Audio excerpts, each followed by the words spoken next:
드디어 한상재와 함께하는 인리뉴스가 방송됩니다.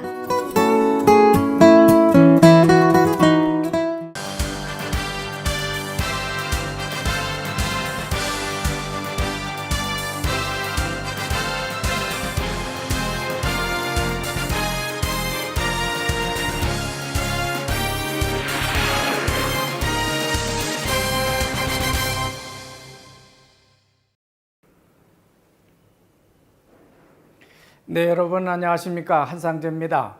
지금부터 1월 22일 월요일 한상재와 함께하는 인도네시아 주간 뉴스 브리핑과 논평을 시작하겠습니다.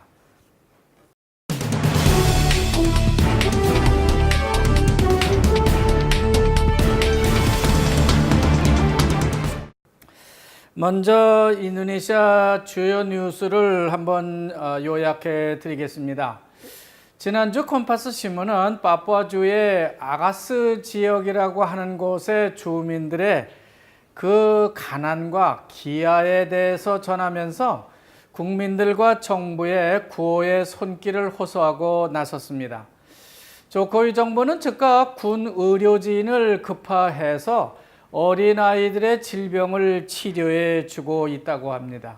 하지만 이것은 아가스 지역이라고 하는 곳이 티미카 미국 금강회사와 인접한 곳인데 인도네시아 정부와 미국 투자회사가 허가서 연장 문제를 놓고 티격태격하고 있는 바람에 이 지역 경제가 아주 어렵게 된 것을 반영하고 있습니다.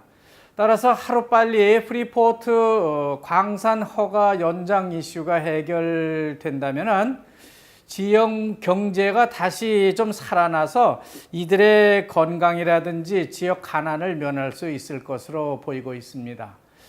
하지만 인도네시아 정부가 미국 회사의 이슈를 제기했기 때문에 뭐라 불평도 하지를 못하고요. 인도네시아 정부가 나서서 이 지역 주민들의 가난과 질병 문제를 직접 해결할 수밖에 없는 사정을 가지고 있습니다. 조코위 대통령은 지난주 갑자기 사회부 장관 자리에 이드루스 마르함 골가르당 사무총장을 임명했습니다.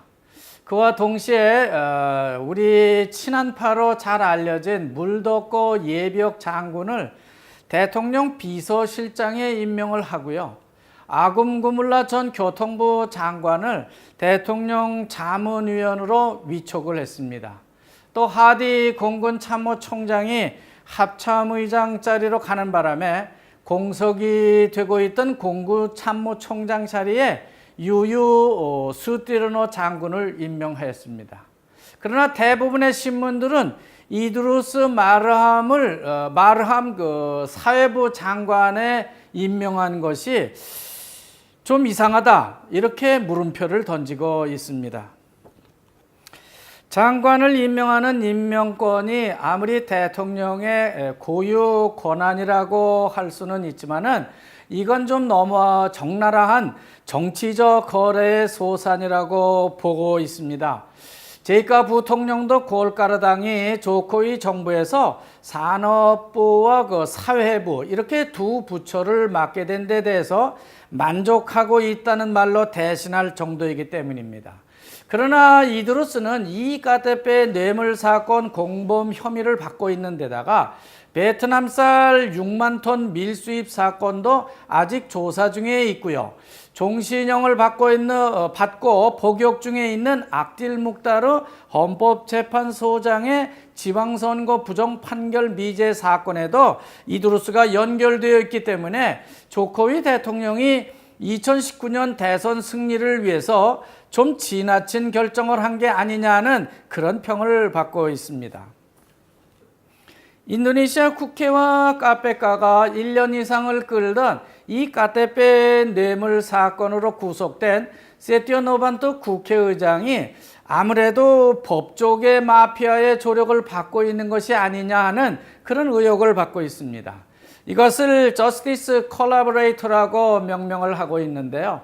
지난 2001년부터 지금까지 발생했던 각종 거대 정치 사건들을 예로 들고 있습니다. 말하자면은 나자루딘 뇌물 사건, 카페카 의장 살인사주 사건, 버거로 국가대표팀 선수촌 건설 비리 사건, 최근에 벌어진 이익가대배 뇌물 사건 등을 망라하고 있는 겁니다.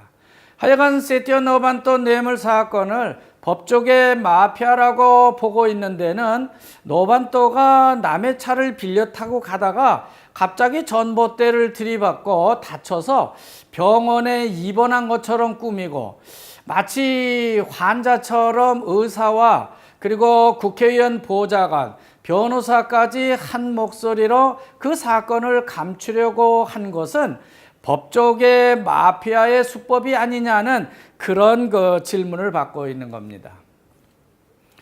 조코이 현 정부의 무역부 장관은 타일랜드와 베트남 그리고 파키스탄산 쌀 50만 톤을 1월 말경에 수입할 것이라고 발표를 하고 있습니다. 인도네시아 농민들이 쌀 수확을 하려면요, 오는 3월이나 돼야 하기 때문에 그 전에 쌀을 수입해다가 비축해 둬야만 쌀값을 안정시킬 수 있을 것으로 판단하고 있는 것 같습니다. 하지만 시중 쌀값은 지금 9,500루피아 선인데요, 계속 오름세를 타고 있는 것으로 보도되고 있습니다. 근데 갑자기 지난 17일이죠. 무역부 산하 국영회사가 쌀을 수입하는 것을 전담하지 않고 블록, 즉 조달청이 수입을 전담하는 것으로 정정 발표를 하고 있습니다. 쌀 수급과 수매 그리고 수익권까지 모두 블록이 다시 가져갔다고 볼 수 있는 사건입니다. 지난주 조코이 대통령이 중부자와 뜨가리라는 곳을 방문했을 때 그곳에 사는 어민들이 일제히 짠뜨랑이라고 하는 어획법을 할 수 있도록 대통령께서 좀 허용해 달라고 데모를 벌였습니다. 여기서 짠뜨랑이라고 하는 것은요, 바사로 하리마오 어획법, 우리말로 말하면은 저인망어로법이라고 할 수 있겠습니다. 그냥 큰 그물로 바다까지 휘저으면서 고기를 몽땅 잡아들이는 그런 어법입니다. 그래서 국제적으로는 이 어법은 사용할 수 없게 그렇게 금지되어 있습니다. 따라서 수시 해양수산부 장관은 취임 초부터 이 어법을 금지시켰던 것입니다. 그러나 인도네시아 어민들은 그 방법이 아니면은 어로를 할 때 채산성이 아주 떨어지기 때문에 고기를 잡아봤자 손해만 난다고 생각하고 있는 것이죠. 그래서 조코이 대통령 지방 방문 때 길을 막고 이 어민들이 강력 시위를 했던 겁니다. 결국 대통령이 어민들에게 져주고 있습니다. 지금 어선만 허가를, 지금 그런 상태의 어선만 이 짠뜨랑 허가를 내주겠다고 한 발 뒤로 물러섰다고 하는 겁니다. 다음은 외신인데요. 남북한 문제가 우리나라에서 너무 이렇게 복잡하니까 외신이 아주 한국 뉴스만 도배를 하고 있습니다. 지난 12일자 컴파스 신문을 봐도요, 트럼프 시대의 미일 동맹이라고 하는 제목의 논설을 통해서 미일 간의 동맹 관계가 점점 더 공고해져 가고 있다는 분석을 내놓고 있습니다. 그렇게 본 데는 미국이 탄도미사일 방어 체계를 일본에 곧 판다는데 합의를 했기 때문이라고 말하고 있습니다. 물론 탄도미사일 방어 체계를 일본에 팔려고 한다면은 미국 의회의 승인을 받아야만 하는 절차가 남아있다고 말하고 있지만 그건 미국 트럼프 대통령의 몫으로 남겨놓고요. 문제는 왜 하필이면은 남북한 대화가 이렇게 시작되고 있는 그런 시점에서 그런 합의를 미일 간에 하고 있느냐 하는 그런 질문을 하고 있는 겁니다. 지난 13일 토요일이죠. 컴파스 신문 8면과 9면에 보면요, 주루스 삭티 알라 김정은, 즉 김정은의 초능력이란 제목의 글이 실리고 있습니다. 내용을 보면 이렇습니다. 1968년 청와대 습격 사건이 있었고요. 1983년에는 미얀마를 방문했던 전두환 대통령 살해 시도 사건, 115명의 목숨을 앗아간 칼기 폭파 사건, 천안함 폭침, 그리고 연평도 포격, 또 최근 판문점 북한 병사 귀순 사건까지 이어지고 있는데, 여전히 핵무기를 개발하고 ICBM과 같은 미사일을 발사해서 미국에 대항하고 있는 것을 보면은 아버지 김정일보다 지금 김정은이 더 싹티한 것 같다, 즉 더 능력이 뛰어난 것 같다는 그런 평을 늘어놓고 있는 겁니다. 콤파스 신문이 논평한 대로 북한 김정은이 아버지 김정일보다 더 능력이 출중한지는 몰라도 남북한 간 핵전쟁을 하게 될 경우에 서울과 평양에 있게 될 피해에 대해서 시뮬레이션을 보여주고 있습니다. 서울시청과 평양 중심에 각각 250킬로톤급 핵폭탄이 투하되는 것을 가정해 본 것인데요. 서울 중심은 거의 건물이 다 초토화되고요. 사람도 100% 다 죽고, 서울 외곽, 그러니까 성북구라든지 마포, 영등포, 동작동, 강남 같은 지역에도 50에서 90% 정도의 사람들이 사망하는 것으로 그렇게 시뮬레이션하고 있습니다. 물론 북한 평양도 비슷하게 파괴되는 것으로 나타나고 있긴 합니다. 사망하는 사람의 수를 예측해 보는 것도 있는데요. 서울이 85만 1천 명, 그리고 평양이 82만 명으로 거의 비슷한 숫자의 사람이 죽고요. 부상자 수는 서울이 220만 명, 평양이 90만 명으로 서울 사람들의 피해가 좀 더 크게 나타나고 있습니다. 또 북한 김정은은 동계 평창 올림픽 개막식에서 우리나라의 소녀시대 같은 그런 북한 걸밴드를 선보이고 싶다는 그런 평양발 기사가 전해지고 있습니다. 거기다가 중국에서 무리를 빚고요, 갑자기 철수했던 모란봉 악단도 남한에 소개하고 싶다고 하는 것을 전해주고 있습니다. 그렇게 된다면요, 실제 경기에 참가하는 북한 선수는 그저 여자 빙상 경기하고 하키, 또 남녀 피겨 스케이팅이 다기 때문에 평창 동계올림픽 경기에 참가하고자 하는 그 본질보다는 북한식 놀이판을 열어주는 그런 것이 될 수 있다는 우려를 전하고 있습니다. 우리나라 서울에서는 북한 선수단의 평창 동계올림픽 참가를 두고 남북한 당국자 회담이 열리는가 하면은 국민들은 두 편으로 나뉘어서 한반도 길을 들고 입장을 하는 것이 옳으냐, 또 여자 하키팀에 북한 선수를 넣어서 경기를 하는 것이 좋으냐 아니냐 하는 그런 문제로 다투고 있는 가운데, 지난 17일에는 카나다 밴쿠버에서 6.25 전쟁 때 연합군으로 군대를 파병했던 21개 국가 외무부 장관들이 한자리에 모여서 북한 핵무기 그리고 미사일 위험 문제를 논의한 결과가 외신으로 전해지고 있습니다. 결과는 당연히 피 흘려 지켜낸 한국의 입장을 지지해 주는 것으로 나온 것 같습니다. 문제는 대화냐 더 옥죄느냐 하는 것인데요. 미국과 캐나다가 주도하는 모임인 만큼 더 강하게 북한을 압박해야 한다는 쪽으로 기울었다고 하는 것입니다. Waktu kasando hasil aku terlobiro Mengo marlogu di atas ni solu pasona kongolu tu simaro Mengo marlogu di atas ni solu pasona kongolu tu simaro Molo marujuma musengoruku saingoma Anggo bakeku di sitano momu aku saringon ma anggo bakeku di sitaro mongu di siure aku saringon ma Samo sernauria samo sernauria samo sernauria samo sernauria samo sernauria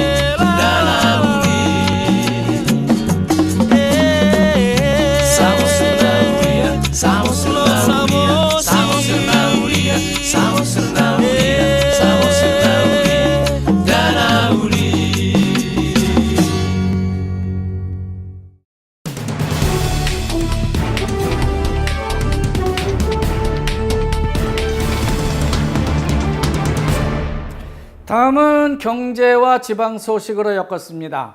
인도네시아도 우리나라처럼 비트코인과 같은 가상화폐 거래에 대해서 관심을 많이 가지고 있지만 인도네시아 뱅인도네시아 중앙은행은 비트코인의 거래 자체를 원천적으로 할 수 없도록 하는 법을 적용해서 가상화폐 거래를 금지하겠다고 발표하고 있습니다.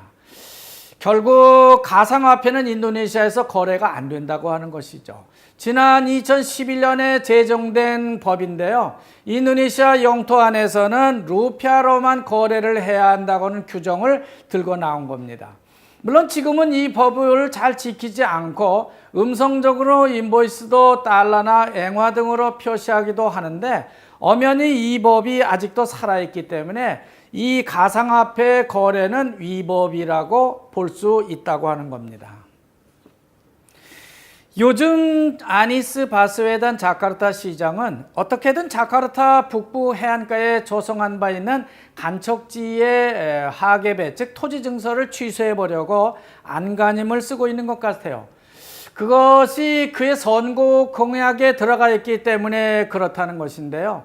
당시에는 아옥 전 시장을 이기기 위해서 그런 공약을 내세웠는데 이미 조성한 간척지를 지금 와서 취소를 하게 되면은 어떻게 하냐? 그걸 무엇에 쓸 거냐 하는 그런 반발이 만만치 않기 때문입니다.